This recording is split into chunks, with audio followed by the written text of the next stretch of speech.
In the glittering salons of 19th century Paris, where chandeliers sparkled like captured stars and gowns whispered across marble floors, she was a name everyone knew and feared in hushed tones. Her real name was Madeleine Charpentier, but the newspapers would later give her another title, La Veuve Noire, the Black Widow. She was breathtaking, with eyes the color of midnight rain and a voice that could make even the most hardened men lean in closer. But behind the allure was a mind sharper than any dagger, and a heart untouched by love.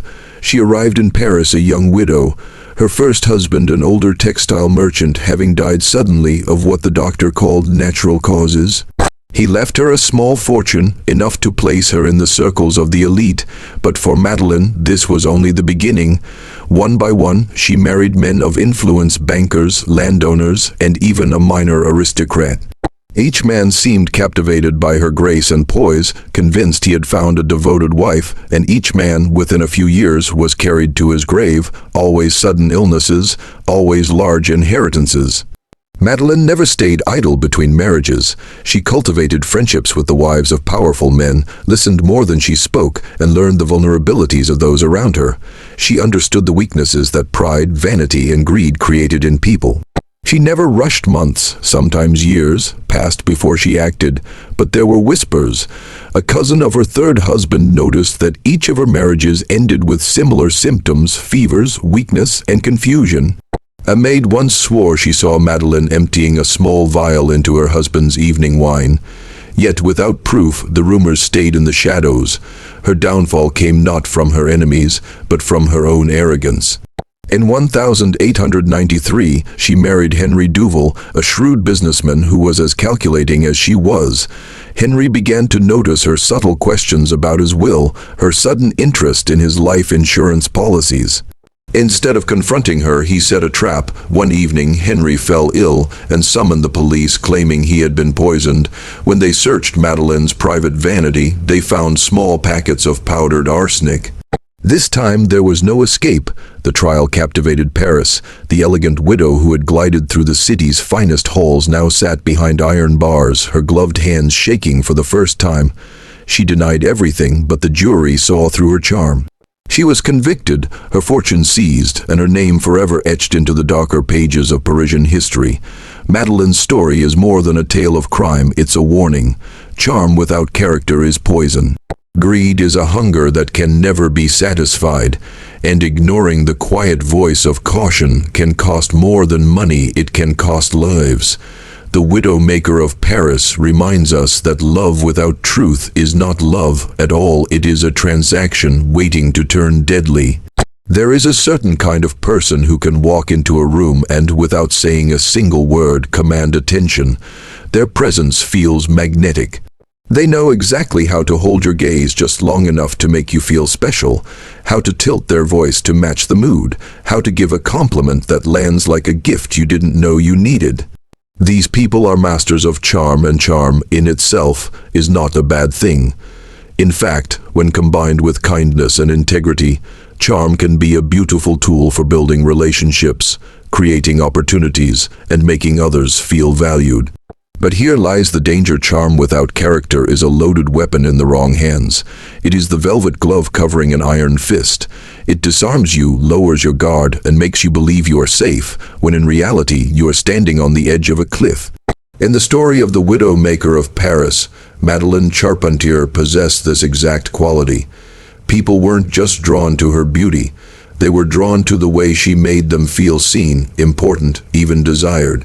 She understood the psychology of admiration, that people will forgive flaws, overlook red flags, and excuse questionable behavior if they believe they are in the presence of someone extraordinary. And this is why charm without character is so dangerous. It bypasses our logical thinking and appeals directly to our emotions. It works like a shortcut where our minds tell us, if I feel this good around them, they must be good. But feelings are not facts. When character is missing, charm becomes a mask. It hides greed, selfishness, and even cruelty behind a carefully polished exterior.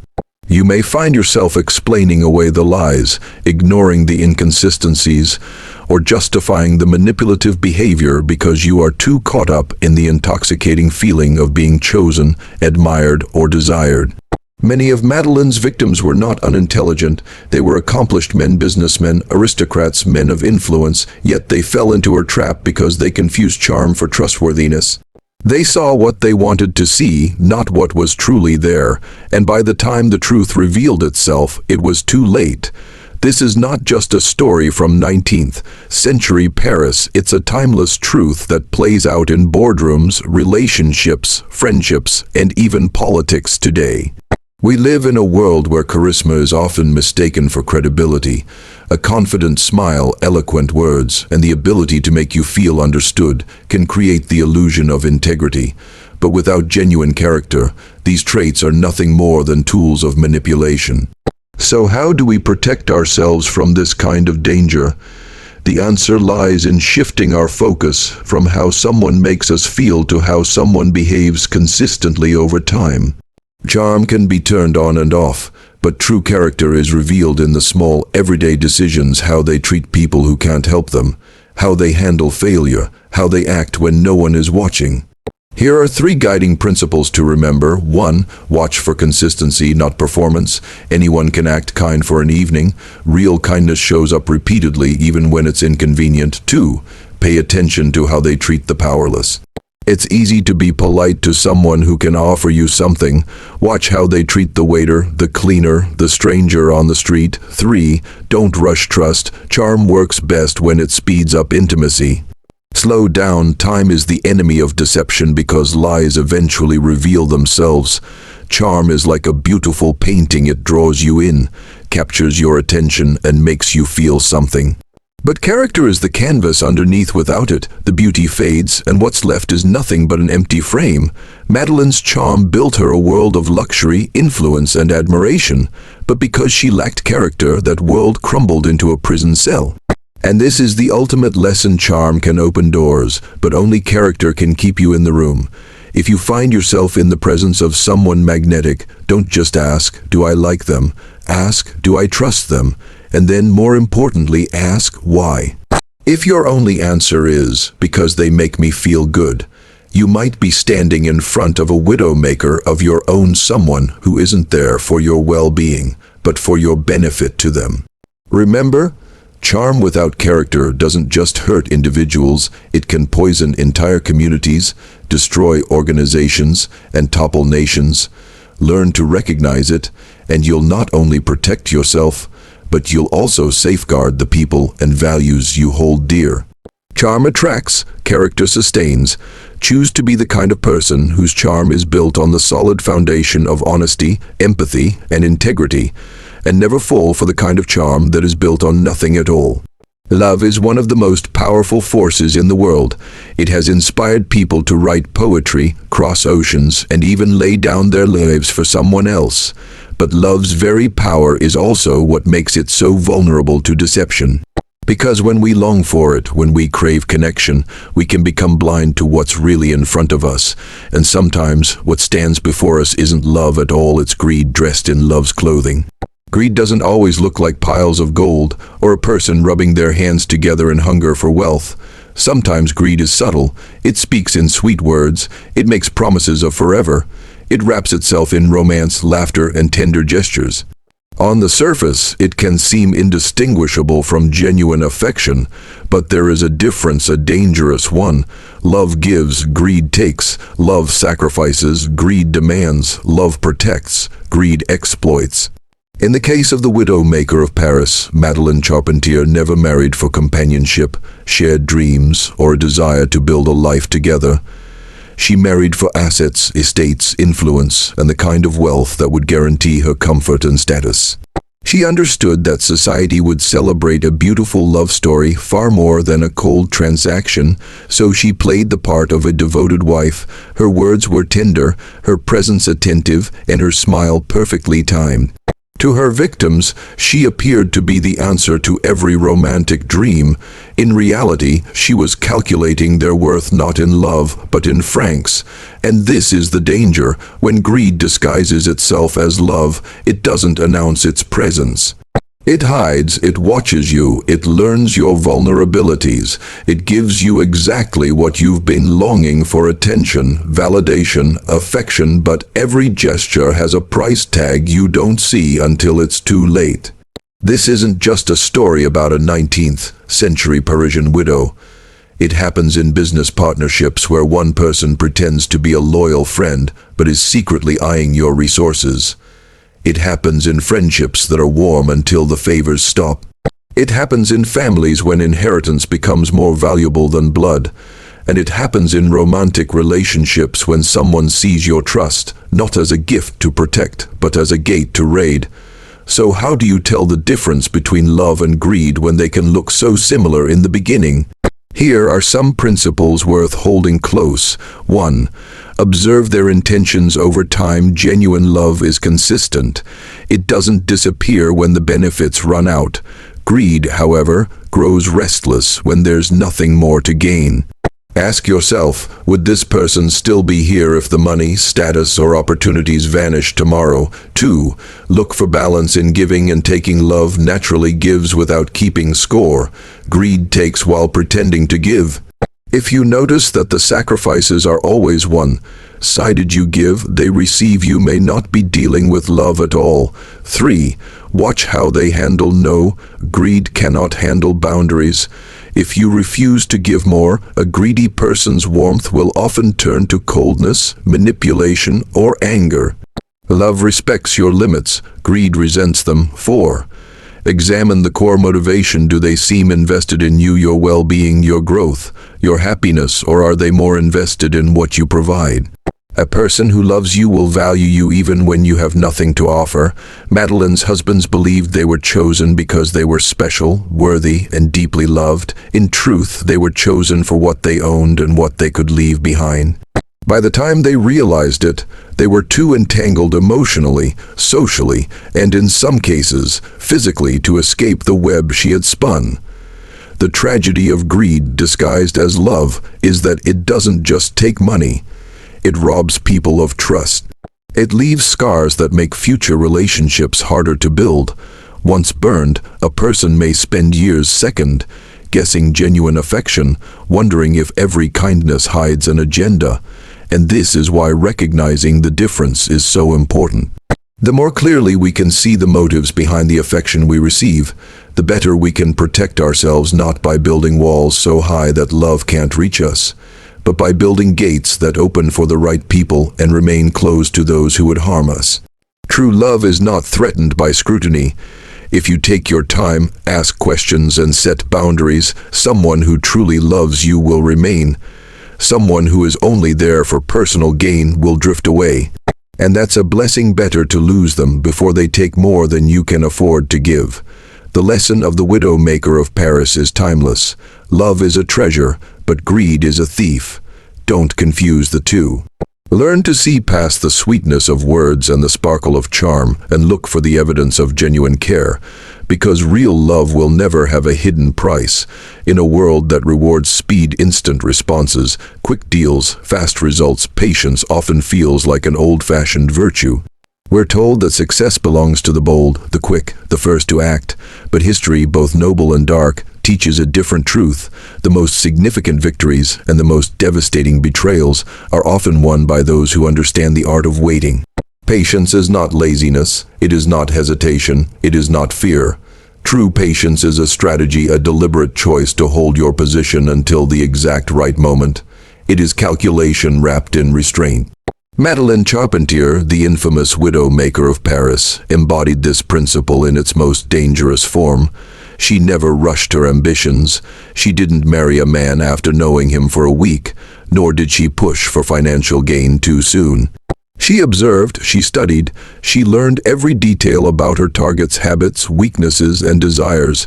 She allowed months, sometimes years, to pass, building an image of trust and devotion so strong that her victims could not see the storm approaching. When the time came to act, she didn't need to force the outcome. The groundwork had already been laid. This is the terrifying power of calculated patience. It allows you to create a reality so convincing that when you finally make your move, it feels inevitable. Now, here's the crucial lesson for us. Patience is a double-edged sword. Used with integrity, it can be one of the most powerful tools for achieving your goals and protecting yourself from harm. Used with malice, it can destroy lives. Because most people are impulsive, they want results today, not tomorrow. They act before they think and they speak before they know. A patient person, by contrast, gathers information, strengthens their position, and waits until the conditions are ideal. In business, that can mean closing a deal at exactly the right market moment. In personal growth, it can mean holding off on a decision until you've developed the skills and confidence to succeed. But patience alone isn't enough. It must be paired with observation and preparation. Waiting without learning is just wasted time. Madeline's patience was effective because it was active every dinner conversation. Every moment of comfort she offered her husbands was an opportunity to deepen her control.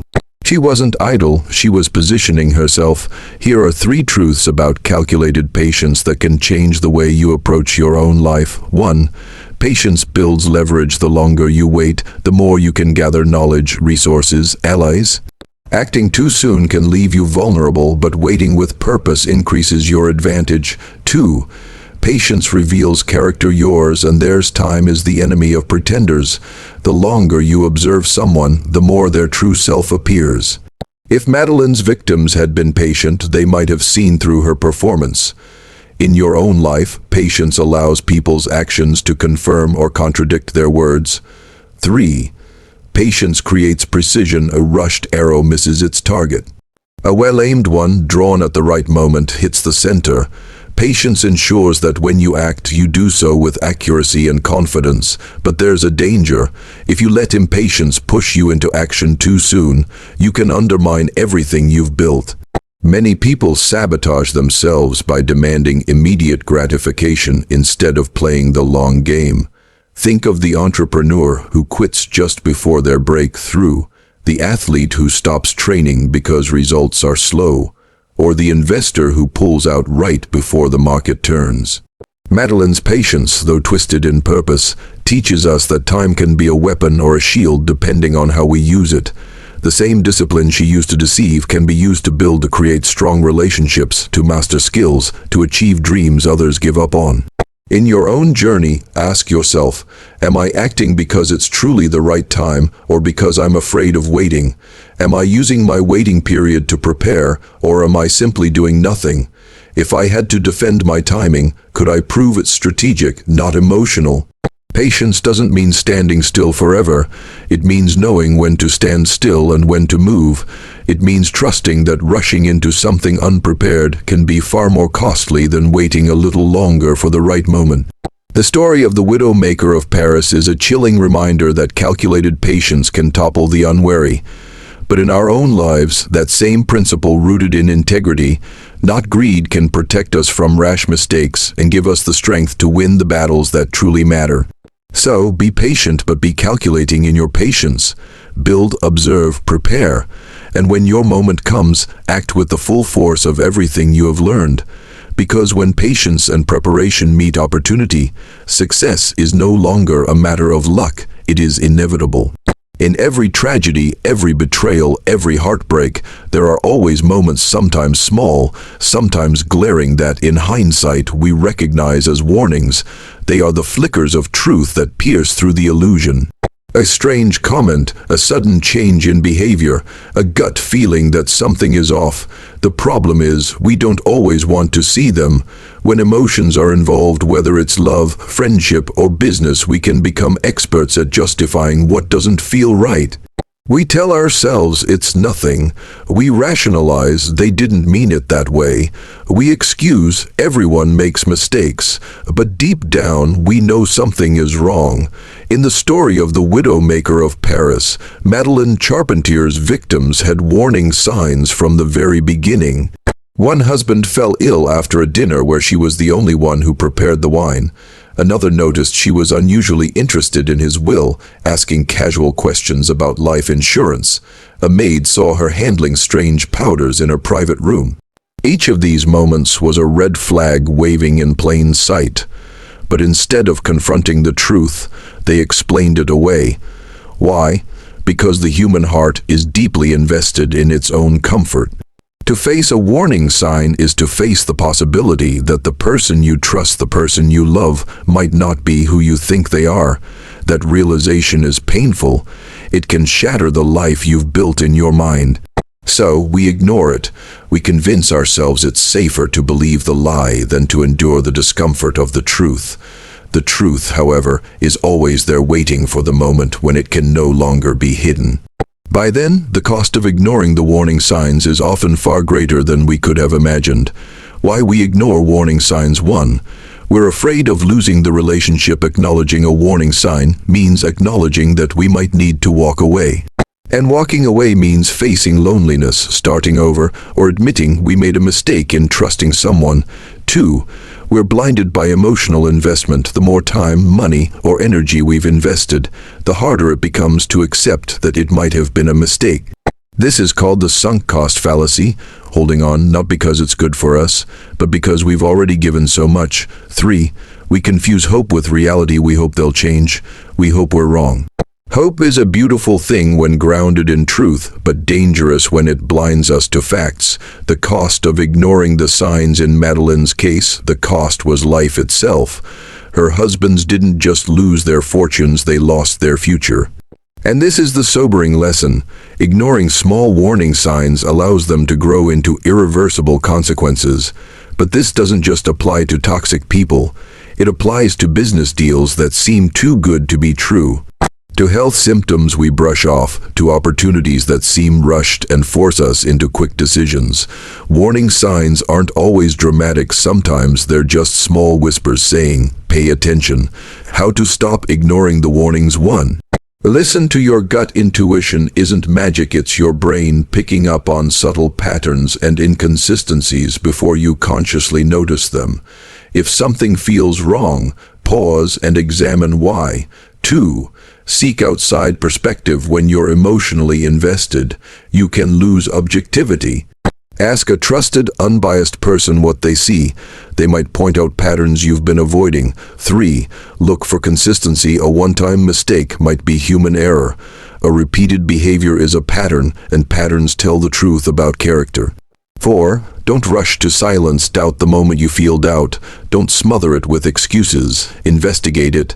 Doubt exists for a reason. Turning this lesson into strength. Ignoring warning signs doesn't make them disappear, it only gives them time to grow stronger. Facing them early, though uncomfortable, is an act of self-respect and self-preservation. If Madeline's victims had paused to investigate their doubts, they might have uncovered her intentions before it was too late. They might have lived longer, safer lives. Instead, charm clouded their judgment, comfort silenced their doubts, and by the time they realized the truth, the trap had already closed. In your own life, you will encounter people and situations that glitter with promise but hide a darker reality. Learn to look past the glitter. Ask yourself, does this person's behavior match their words? Am I overlooking something because it's inconvenient to face it? If I told a stranger my situation, would they see a red flag I'm ignoring? The people who protect themselves best aren't the ones who never face danger, they're the ones who recognize it early. And recognition always begins with paying attention to the warning signs. So when life whispers that something isn't right, don't close your ears. Listen, act, because the warning you heed today could save you from the disaster you would regret tomorrow. We live in a world where it often feels like the wicked prosper and the honest are left behind. We see people cheat their way to success, manipulate others for gain, or commit harm without facing the consequences. It's easy to believe that justice is slow because it's asleep, or worse, that it doesn't exist at all. But history and life itself have a way of proving that while justice may take time, it eventually arrives. In the case of the widow-maker of Paris, Madeleine Charpentier appeared untouchable for years. One husband after another died under mysterious circumstances, yet she walked freely through Parisian society, dressed in the finest silks, attending the most prestigious gatherings. The rumors were there whispers of poison, of greed, of manipulation, but without evidence. The law's hands were tied. She must have believed she was invincible. that her charm, careful planning, and patience had built her a fortress too strong for truth to breach. But fortresses built on lies always have cracks, and when those cracks appear, no matter how small, justice begins to seep in. Her downfall came years after her first suspected crime, when she married Henry Duval, a man just as cunning as she was. He saw her for what she was but pretended not to. He played along, all while quietly gathering proof. When the moment was right, he brought the evidence to the authorities. Powdered arsenic was found in her possession, and suddenly the fortress collapsed. The same woman who once glided through marble halls now stood behind iron bars, her life of luxury gone forever. This is the nature of justice. It may not come on our timetable, but it comes on its own, with a force that often surprises those who thought they had escaped it. Why justice can take time. 1. Evidence must catch up to truth. Justice isn't about suspicion, it's about proof. The world can suspect wrongdoing, but until there is evidence, the system cannot act. That time gap can make it seem like justice is absent, when in reality, it's simply preparing its case. 2. People must find the courage to speak. In many cases, witnesses are afraid to come forward, victims are ashamed, or allies stay silent. Justice often waits for one brave person to step up, like Henry Duval did. 3. The wrongdoer feels secure, and that's when they slip. Overconfidence is the enemy of deception. People who think they've escaped consequences grow careless. And it's in that carelessness that the truth emerges. What this means for us: we've all faced situations where we've been wronged in relationships, at work, in friendships, and it felt like the person responsible walked away without a scratch. We've seen others bend the rules and somehow come out ahead. In those moments, it's tempting to believe that justice is a myth and that playing fair is a disadvantage. But giving in to that belief is dangerous. Because if you start thinking justice doesn't matter, you may start thinking integrity doesn't matter either, and once integrity is gone, so is your peace. Justice's timing teaches us patience, and its inevitability teaches us hope. Just because someone seems to be winning today doesn't mean they'll win forever. And just because you feel unseen in your struggle doesn't mean you've been abandoned to fight it alone. How to hold on until justice arrives. 1. Keep your integrity intact. Your actions matter. Even when others seem to succeed through dishonesty, remember that what you build with lies will eventually collapse. 2. Document and prepare if you've been wronged. Don't just complain. Keep records, gather facts, and stay ready. Justice often favors the prepared. 3. Don't let bitterness take over. Waiting for justice can be frustrating, but bitterness will poison your spirit long before the wrongdoer is punished. Stay focused on your own growth. 4. Trust the long game. Time exposes truth. People can wear masks for months, even years, but eventually the mask slips.